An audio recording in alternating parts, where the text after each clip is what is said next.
Welcome to another episode of Low Budget Shooting. We're going to do something a little different today. I'm going to head over to a local gunsmith, Mid Ga Gunsmithing Barnesville, Georgia, to talk with Neil and Dalton about gunsmithing and what they did to get into it, and some of the requirements that you might like to have if you are thinking about getting into this business. So let's head on over there.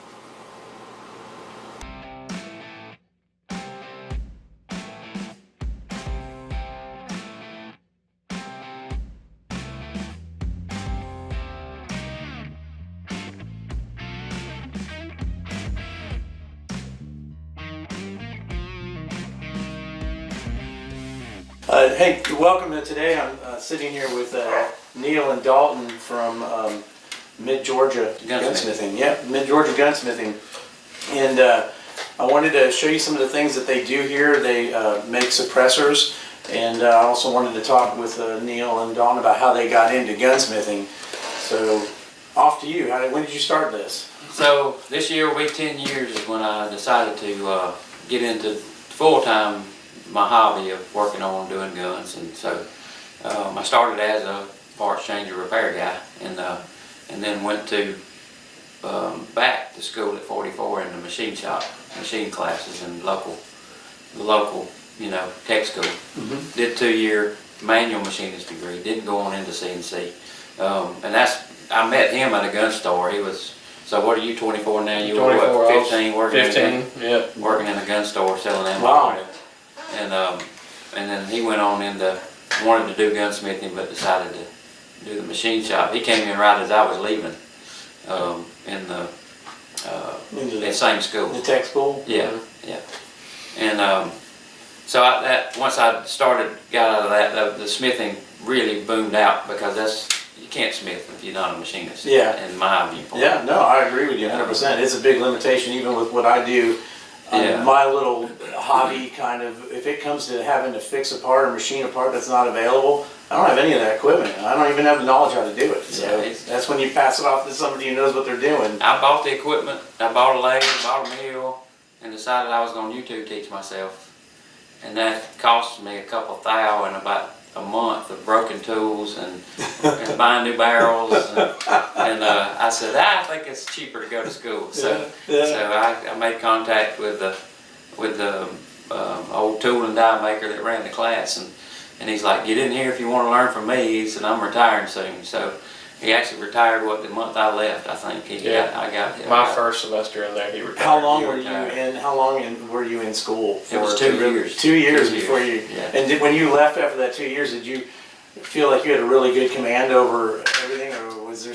Or I did, because I mean this guy's he's old, old school machinist, come out of Vietnam on the GI Bill, and he decided they wanted, he went into tool and die making and worked for several companies, making stuff for the local Ford GM plants. And so he was very knowledgeable, which helped me on this side. And even though he had never done any gunsmithing, he helped me develop my techniques in zeroing and chambering and running reamers and all that stuff on the manual side. Now I have no CNC abilities whatsoever, and I bought one during COVID, and it's kind of like how a buzzard finds a dead animal. Yeah. He just showed up when he heard I had a CNC. It's funny, the CNC mill, that is the younger generation thing, Mm-hmm. I mean, like, we learned the old way, with measuring and all that. You guys do the same thing, but you were better with the program. The thing is, the machines we have, it's older than I am. So you got the fundamentals of early CNC machines, Yeah, there's not a lot of stuff in common with old machines and new machines. They speak the same language, but it ain't the same thing. Yeah. But he actually didn't have any experience on much of the old stuff. No. And so all of it was a learning process on his end. And he would just come and say, I need this tool, I need that, I need this, and I go, okay, let me get some money. I was just going to say, so at what point did you say, Dalton, you really have to figure out how to work with what we got? And he did a lot of that. I mean, it's like, this is what we have, see if we can make this work. And I mean, there's a lot of that goes the design of everything and how we do stuff is it's working with the machines you got and working with the tools you got. If somebody was watching this, what would you recommend for them to do if they wanted to get into gunsmithing? What are the things that you think are the absolute must? Go to trade school. Yeah, that's one. Machining. Go learn how to machine. You got to be a machinist. Yeah. And then you can work backwards. If you're a good mechanic on anything, you can be a good gunsmith. As far as troubleshooting, fixing problems. Yeah. It's a mechanical ability. Yeah. And a gift for that. If you don't have it, You don't have it. And go work on. Go program computers because you're not going to get gunsmithing. yeah. And that's the simple stuff. That's and I want to expand on that. The role that I'm in at the company I work for, that for 10 years, that was my job to hire and train technicians to work on very big printing machines. And I used to think that just everybody had mechanical aptitude because my father was an auto mechanic and I always was playing mechanical things as I was a kid. And I just got frustrated when I was trying to train people and they just didn't seem to be picking up to what seemed intuitive to me. Yeah. You know, what Neil just said is important. I've found in my life, and I used to travel the United States, going to technical colleges, talk to 400-600 students a year, you know, to try to get them to come to this company, and I would get 40 to 60 resumes, and I'd hire 10 of them, and within the first couple of months, 6 of them would be gone. Yep. And what I found is that really there's only like maybe 2 out of every 10 people that have true mechanical aptitude. Yeah. And these are the people, like, if you're young and you're looking at watching this, if you're the guy who was, when you were young, working on your bike and changing sprockets and then you got a go-kart, and then you started rebuilding the carburetor and taking the engine apart to try to make it faster, even though you probably didn't get it to go any faster. These are the people that, you know, will have the fundamentals of mechanical aptitude to go to a trade school and actually exponentially grow those basics. The fundamentals are really taught in machining. I mean, Yeah. I'm in no way comparative to a gunsmith as he is. Right. But I've worked in an aerospace company running CNC machines, machining, doing manual machine work.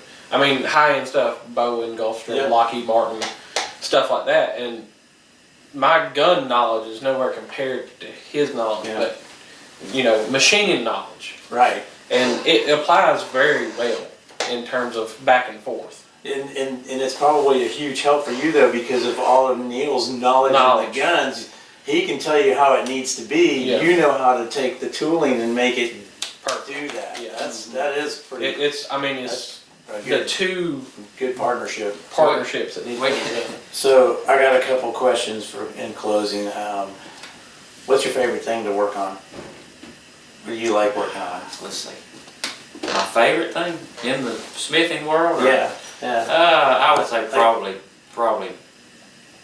building rifles, bolt rifles. Really? Yeah. Building. Really cool. It's just when you've done and it shoots good, it just. I know. You know. And what's the worst one when somebody brings it in and you look at it and go, oh my God. What's that? What's your worst one? The worst one is what do you call them? Box of parts jobs. Oh yeah, they bring a coffee can in. Yeah, those are the worst. Here, I took it apart. I don't know what. I tried to fix mine. I don't know where half the parts are, but here's the rest of them. You said J.C. Higgins. J.C. Higgins or a Jennings or something. Yeah. Just guns that were meant to be used and never taken A apart. Charter Arms or a High Point. Hey, can you accurize my High Point? Yeah. And my favorite. my High Point C9. So my favorite customer is, can you fit this part on my 1911 real quick? Yeah. Yeah. Real Speaking of which, where's my frame for my national match? It's in there. It's half welded. Because I want to do a video on that. I've got the So there you go, guys. Hopefully that didn't blow your mind if you're thinking about getting into gunsmithing. Well, it ain't a.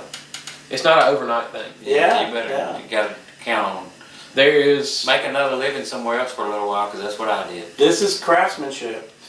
Well, Neil and Dalton, I appreciate your time. Yep. Appreciate you Talking coming. about this stuff, and I'd like to come back and we'll do some shooting and do some testing. Yeah. Yep. Yeah. All right. Appreciate it. Yep. Thanks for watching. All right, the gun's a little gummy. Just run it.